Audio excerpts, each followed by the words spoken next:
E aí, pessoal? Como vocês estão? Eu sou o Will e esse é mais um resumo de Manhwa para vocês. Se você gostar do vídeo, deixe o seu like e o seu comentário, falando se você quer a próxima parte ou com alguma sugestão, e para não perder nenhum resumo, não se esquece de se inscrever. A história começa com uma lembrança de um jovem jogado no chão em todo capenga. Esse é o nosso protagonista. Parece que ele levou uma surra e bem por cima dele tem a sombra de um homem bem forte, todo bombado, com a mão levantada. Foi ele que deixou o prota nesse estado. Ele vai lembrando de como ele apanhava todos os dias. Era normal, e isso quase fez ele ir de arrasta para cima muitas vezes. Essa pessoa que sempre batia nele é o pai dele.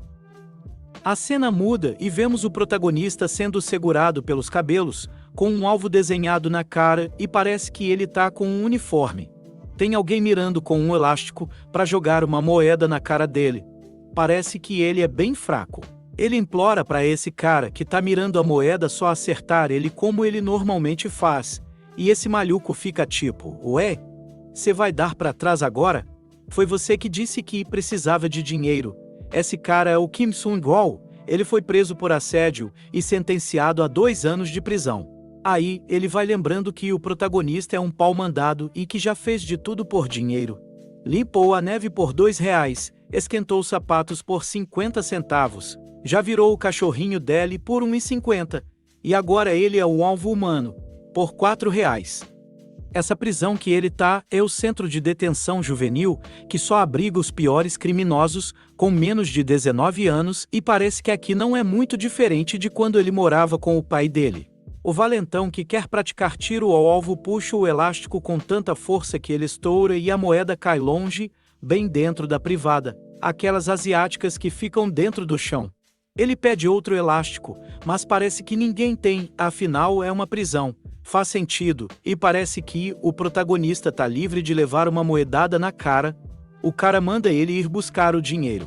Mas é lógico que não seria tão fácil. Ele manda o protagonista pegar a moeda com a boca. Até tentam defender ele, falam que isso já é demais, que alguém teve uma diarreia ali. Mas o protagonista abaixa e abocanha a moeda. Todos ficam com nojo e caem na risada. Estão tirando um sarro com a cara dele, falando que ele vendeu a alma por R$4, mas o protagonista já pensa, sim, eu vendi a minha alma por 4 conto, mas com esses 4 eu completei R$200, seus bunda mole. Aí geral sai pra ir para o pátio, mandam ele ficar na cela porque ele tá fedendo a merda. Sempre zoando ele e falam que ele desistiu de ser humano, até porque ele tá ali por tentativa de homicídio. O nosso protagonista, senhoras e senhores, é o Cha Ju-yan, sentenciado a 3 anos de prisão. Aí mostra que ninguém entende muito bem porque ele é tão desesperado por dinheiro. Ninguém sabe se ele é pobre, se tá devendo alguém. Então, um guardinha da cadeia chama ele pelo número 7199 e fala que ele tem uma visita. Essa visita é uma garota bem bonitinha, parece estar preocupada com ele, se ele tá comendo direito. E ela pergunta se ele tá apanhando lá dentro. O protagonista nega. Ele fala que ela é a da Yeon, uma amiguinha de infância dele. E já dá pra ver que ela é do tipo doidona e preocupada. Ela disse, eu avisei para você furar os olhos de quem tá te atazanando. E ela é a única pessoa que visita o prota, aparentemente ele não tem mais ninguém. O prota pergunta por que ela visita tanto ele e fala pra ela não gastar muito com a passagem e ela fica pistola, tipo, tá me tirando? Por acaso eu tenho cara de falida? E aí ela pega um pote de moedas e pergunta, que merda é essa? Tá com dinheiro sobrando. E que, mesmo ela não tendo paz, ela não vai aceitar nunca um dinheiro suspeito que nem esse. O prota pergunta por que ela tá devolvendo e ela fala que é por causa da promessa que eles fizeram, que iriam morar juntos em Seul e que não era para ele se preocupar com dinheiro, só com ele mesmo, só em vazar daquele lugar. O tempo de visita acaba e ela vai embora, parece que ela tá mesmo bem preocupada com ele. O prota vai lembrando dessa promessa que eles fizeram, de algumas coisas que aconteceram e uma dessas lembranças se passa no hospital. Essa garota tá toda acabada. E ele diz meu pai. Não, aquele homem fez isso com você. Sinto muito mesmo. Ela fica bem brava com isso e fala. Não é hora de se preocupar com os outros. Seu pai tá em coma, porque você jogou um vaso nele. Se ele não acordar, a polícia não vai te deixar em paz. O prota fala que tá suave. Já que ele apanhou muito, ele não iria pegar uma punição grave. Só que não. A gente já viu que ele pegou 3 anos de prisão. É leve, dependendo do seu ponto de vista. No dia que ele foi preso, a garota fala para ele se cuidar, e que se alguém estivesse mexendo com ele, era para avisar ela. Já na prisão ele vai contando como funcionam as coisas lá, que se você for problemático seu tempo aumenta, se você for bonzinho seu tempo diminui. Parece que ele tá só há 1 mês lá. O protagonista vai olhando a foto dele com essa mina e o valentão da cela aparece atrás dele. Vê isso e fala: nada mal, hein? É sua namorada? O prota toma um susto desgraçado, lógico, e esconde a foto, fala que ela é só uma amiga. Mas o malucão manda ele dar a foto pra ele, óbvio que ele não quer dar a foto. Ele fala: isso é meu. E o valentão não crê no que ele tá vendo. Esse fracote tá resistindo. Então bora ver se ele resiste a isso, que nem o seu Madruga batendo no Chaves.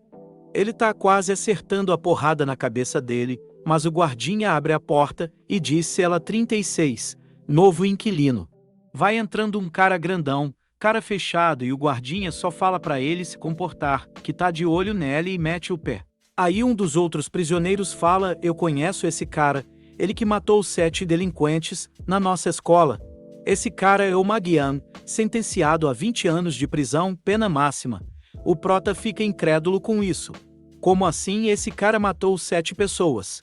E o chefão da cela manda geral ficar suave, não precisa ter medo.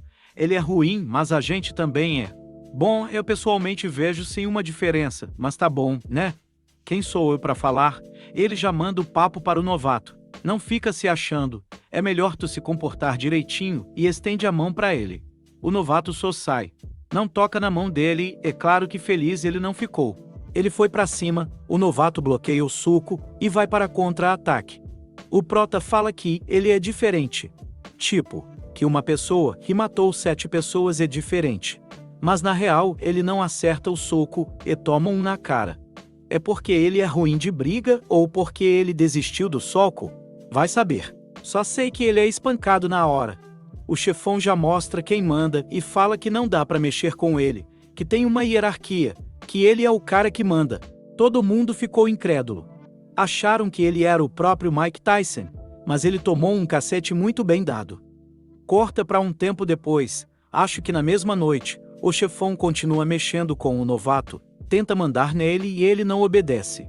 O que sobra pra ele é tomar uma surra de geral. O protagonista não entende, nem um cachorro demora tanto para aprender como as coisas funcionam. E é graças ao novato que ele tá se ferrando, tendo que fazer tudo, porque o outro simplesmente não faz. Troca para ainda mais tarde. Todos estão dormindo, menos o prota e o novato. O novato está com a cara toda remendada, olhando para cima, até que o protagonista pergunta: você é retardado? Por que você não cede logo e puxa o saco do chefe? Parece que está com dó. O novato já manda a crítica social foda para ele. É sério que você aceita viver miserável desse jeito? E vira para o outro lado. Pois é, deixou o prota pensativo. Ele se pergunta: viver miseravelmente? É, eu vou viver miseravelmente até eu sair daqui. Enquanto vai lembrando dele, quase mandando o pai dele para outro plano astral. Muda a cena. Tá mostrando a rua, uma calçada, uma faixa de pedestres e uma garota. Ela é a amiga do prota. Está nevando e ela dá uma reclamadinha do frio. Pensa no amigo dela, que está magro. Talvez eu devesse enviar comida para ele. Acho que ele está sofrendo, e não tá me falando nada. O farol abre, ela vai atravessando e continua pensando sobre isso, que ele tem que comer bem, já que tá preso. Talvez ela leve um potinho com alguma comida para ele. Talvez ele goste. E ela vai andando, andando, andando e andando, até que um caminhão aparece do nada. Nesse momento, o prota estava dormindo e ela foi atropelada. Mostra ela caída no chão com um monte de comida espalhada, parece que ela estava carregando uma marmita. Chega o outro dia, um guardinha chamou o protagonista para conversar. Diz que sente muito, mas o prota não entende muito bem. O guardinha é bem direto. Bom, ontem houve um acidente fatal aqui na frente, e sua amiga infelizmente é a vítima. E o mundo do protagonista desaba.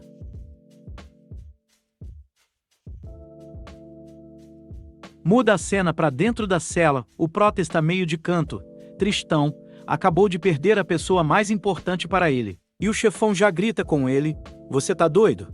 Você não limpou o banheiro hoje?" O malucão vai até o protagonista e vê ele olhando para a foto. Tá bem pistola já que uma pessoa inferior a ele não o respondeu e a rapaziada da cela já manda o papo de que rolou o acidente e a amiga dele morreu. E é óbvio que o chefão tirou uma com a cara dele. Ele diz: "Ah, se ela veio te visitar, ela é sua namorada. Por que você mentiu? O que você vai fazer agora que sua namoradinha morreu?" E ri bastante. Ele pega a foto, olha, e fala que a garota é bonitinha, mas é muita areia para o caminhãozinho dele. Pergunta se alguém quer ficar com a foto, e meio que tenta leiloar ela. Lance inicial de R$4. Então a galera vai falando mais. R$5, R$6, R$10. Um dos caras da cela até pergunta se dá pra namorar com ela também, e o outro fala: "Tá maluco? Como que você vai namorar com uma pessoa morta?" O chefão diz: "Ah, se ela tivesse viva, era vapo, uma coisa bem nojenta, não surpreende ele ter sido preso por assédio." O prota ficou só ouvindo as brincadeirinhas. O novato olhou pra ele e lembrou do que eles conversaram antes, sobre ser miserável. E parece que o prota lembrou disso também. Porque ele levanta e fez o que todo mundo aqui tá esperando. Desceu a mão na fuça desse folgado. Foi uma porrada e tanto, o cara cai de cara no chão. É esse o protagonista que todo mundo quer ver. Todos ficam em choque e o novato lembra de uma conversa que eles tiveram no serviço social, um trabalho para reduzir a pena e ganhar um dinheirinho. Nessa conversa, o prota contou o seguinte: esse cara que ele chama de pai era a mão direita de um chefão de uma facção pouco conhecido, e que ele tomava uma coça dele todos os dias, mas tinha que aguentar porque, apesar de tudo, o cara era o pai dele. Só que teve uma vez que ele não conseguiu se conter. Foi quando ele mexeu com a amiga dele. Volta pra cena do prota esmurrando o chefão e ele grita pros capangas dele pegarem ele. Ele só aprendeu uma coisa com o pai dele: lutar e ser forte. Depois dele humilhar todo mundo ali, o chefe da cela já fala pra ele com uma voz meio trêmula: "Me desculpa, eu estava errado. Se é dinheiro que você quer, eu te dou todo o meu dinheiro." O prota fala: "Dinheiro? Parece bom. Mas agora eu não preciso mais. O motivo de eu sair daqui e aguentar vocês não existe mais. E tome mais surra nesse otário." O capítulo 2 começa com o protagonista relembrando do tratamento que o pai dele dava para ele. O pai dele falava para ele seguir os passos dele e vai batendo nele enquanto isso. Mandava ele levantar de novo e batia nele até cair. De novo e de novo. O pai dele queria que ele se tornasse forte. Parece que o pai dele tem um objetivo. Ele quer que o filho dele tenha a tatuagem de um dragão igual a dele. O protagonista até fala que odeia essa tatuagem, o ódio por ela é o que o faz levantar. Muda a cena. Estamos na prisão e 3 guardas entram. Tá só o prota de pé com todo mundo no chão. O guarda não acredita nos seus próprios olhos, ele pergunta se foi o protagonista que fez isso e ele gelidamente responde: "Sim, eu fiz isso." Muda a cena para uma cela menor. Ele tá sentado no chão, olhando para a foto dele e da amiga dele juntos e vai se lembrando do dia que ela foi tirada. Ela tá bem puta porque ele chegou todo surrado e pergunta: "Que tipos de pais batem em seus filhos um dia antes da cerimônia de entrada?" Ela acha que tudo isso é demais. Fala que é absurdo que o pai dele nem foi dar parabéns. Aí ela diz que realmente precisa ir falar com o pai dele. O prota já corta ela e diz: "Você prometeu que nunca viria para nossa casa. Você tem que manter sua promessa, senão vai ter que me chamar de opa pelo resto da sua vida." Ela já sentiu o clima pesando e parece que faz uma brincadeira. "Nossa cara, você realmente sabe fazer as pessoas se sentirem inferiores porque não tem casa." O prota já vai se retificando e ela corta dizendo: Quando eu terminar o ensino médio, ou vou pra Seul. Eu tô cansada de viver nesse orfanato, tô cansada dessa vizinhança sufocante." Eu vou para Seul me formar e trabalhar em uma grande empresa. Vou dirigir um carrão importado, ter bolsas caras e morar em um apartamento em um bairro nobre. O prota já pensa que, se ela for embora, ele vai ficar sozinho no mesmo lugar. Então é aí que ela chama ele para ir junto. E é basicamente essa a promessa. Se ele não cumprir, vai ter que chamar ela de nona para sempre. Nessa que chega um fotógrafo e diz: "Que casal lindo, posso tirar uma foto de vocês?" Ele nega que são um casal e ela diz que sim, que ele pode tirar a foto. Essa lembrança dele termina e ele tá na prisão dando um belo de um soco na parede. Ele tá se culpando. Se eu não tivesse vindo para um lugar como esse, ela não teria que vir me visitar. E depois disso, até sente dó da parede. Ele dá vários socos até a mão dele sangrar. Ele se machuca porque acha que a morte da amiga dele só aconteceu por culpa dele. Até que chega um guardinha, chama ele e lamenta pela morte da mina e por tudo que aconteceu na cela com a rapaziada. Diz que tá preocupado de que ele nem comeu. Um guarda bem bonzinho e que quer que o prota se alimente. O prota pede desculpas, se escora na parede e começa a chorar. Muda a cena para o refeitório e o novato tá ouvindo uma galera fofocando, falando do nosso protagonista. Sobre tudo o que aconteceu. Da morte da garota e principalmente da surra que ele deu em geral no dia anterior. Eles falam que é bem satisfatório isso ter acontecido. Tipo, um subordinado batendo no seu chefe. E um outro cara tava ouvindo tudo que eles estavam falando. Ele chega e afunda a cara de um desses fofoqueiros na mesa e pergunta: "O que vocês estão falando sem mim? Parece ser bem divertido. Esse cara é o Park Jong-cha, preso por cometer assaltos." Ele continua dizendo: "O que tem com o cara que derrotou o líder da cela? Derrotar alguém é satisfatório? Vocês querem me derrotar também." Aí já deu para entender que ele é o líder da cela dele e esses dois fofoqueiros fazem parte dessa cela também. Tem mais outros 5 caras na mesa, e eles ficam em choque. Falam que jamais fariam isso de querer derrotar o líder deles. O cara da cara atolada na mesa pede desculpa, o chefe dos assaltos olha para ele e dá uma risadinha. Depois, confirma o nome do cara que bateu no chefe. O nosso prota Cha Juian. Uma semana se passa. O prota finalmente é liberado da solitária e um guardinha o adverte: "Olha, o cara ainda tá no hospital e só vai ter alta daqui uma semana. Fica suave e não causa nenhum problema." O clima claramente tá meio pesado e o novato já pensa: ele cometeu insubordinação contra o líder, provavelmente os outros caras vão pegar ele pra cruz. Mas não é o que acontece. Eles perguntam se ele tá bem. Se mostram super preocupados e cautelosos, oferecem até massagem nos ombros e um copo de água. E o novato anota algo no seu diário: "Eu aprendi uma coisa. Na escola, o que predomina é a força, a influência dos pais, a aparência, as notas. Aqui na prisão juvenil, força é tudo." Muda a cena para um pouco de tarde no pátio. O prota chega no novato e pergunta por que ele o impediu de matar o líder, mesmo tendo matado 7 pessoas. O novato ia falar o porquê. Foi lembrando de quando ele matou essas 7 pessoas na escola, mas alguém chega. Essa pessoa pergunta: "Você que é o Cha Juian?" É o chefe assaltante de antes. E ele continua: "Você parece ser bem mais fraco do que eu pensei. Como alguém que nem você conseguiu derrubar o Sun Ho. Mesmo ele sendo um fracote." Ele vai perguntando se é insubordinação, se ele queria ser o líder desde sempre. E o prota já corta ele: "Vaza. Eu não tenho interesse em nada disso." O cara fica puto, óbvio, e dá uma bicuda no prota. Começa a bater nele e diz: "Eu vou te ensinar o que acontece com um cachorro que morde seu dono."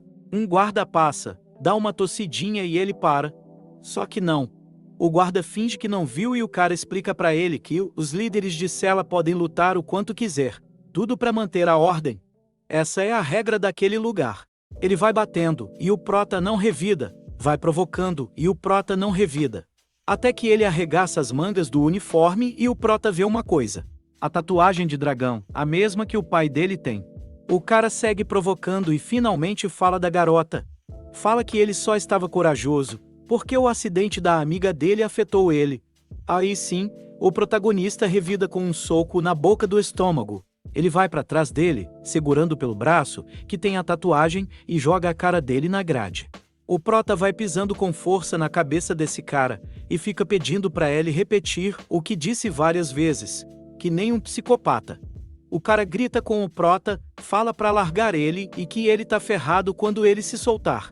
O prota continua mandando ele repetir, enquanto bate até que, finalmente, quebra o braço com a tatuagem. Depois disso, foi só ele chutando o cachorro morto. O cara já estava com o braço quebrado, e ele continuava chutando. Ele ainda diz: desde criança, o lugar onde minha raiva é direcionada são os olhos desse dragão. O capítulo 3 começa com essa lembrança das tiazinhas fofoqueiras do bairro do Prota, fazendo o que elas fazem de melhor.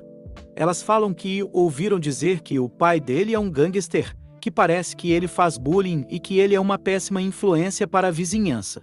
O Prota ouviu tudo isso e fala que ficar calmo é o que ele fazia de melhor.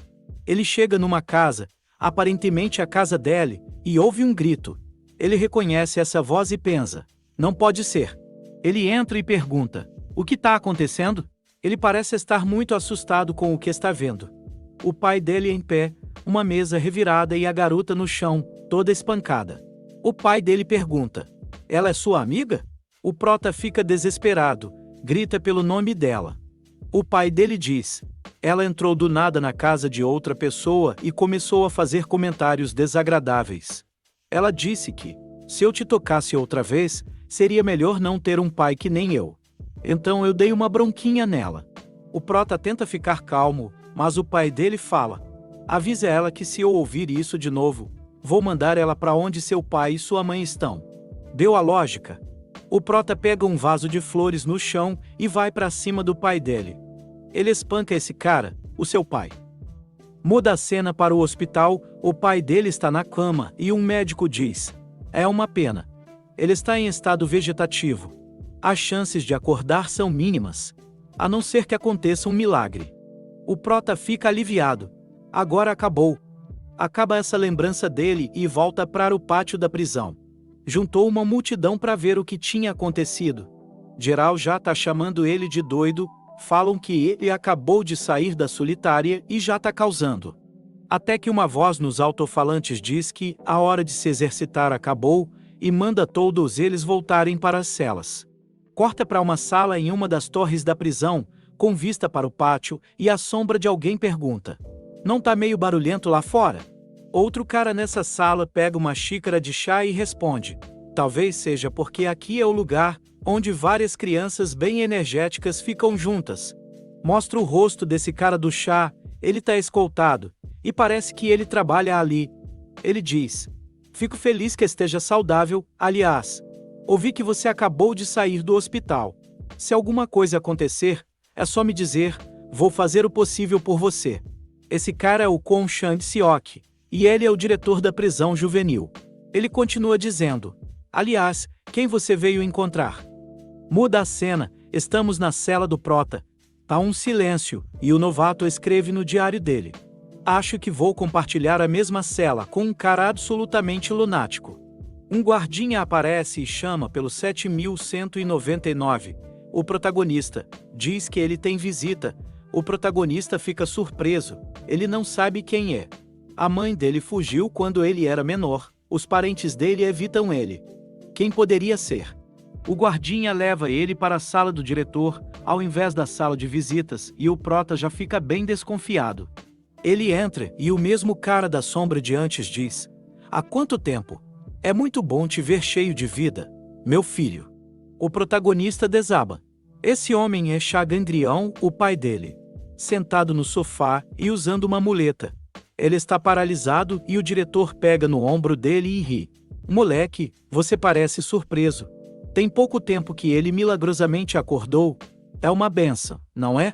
O seu pai está saudável. O Prota lembra do que o médico disse, que as chances de acordar eram mínimas. Ele não entende. O pai dele diz: não posso acreditar. Mesmo eu sendo o braço direito dessa organização há tanto tempo, quem iria imaginar que quem me deixou assim não foi o inimigo, nem a polícia? Foi o meu próprio filho. Quando eu abri os olhos e vi que estava no hospital, eu me entristeci demais e então, o pai dele começa a chorar. Ele diz que queria muito ver o filho dele e que ama ele. Ele faria qualquer coisa por ele. Foi por isso que ele decidiu matar aquela garota. O protagonista fica mais surpreso ainda, como se já não estivesse o suficiente.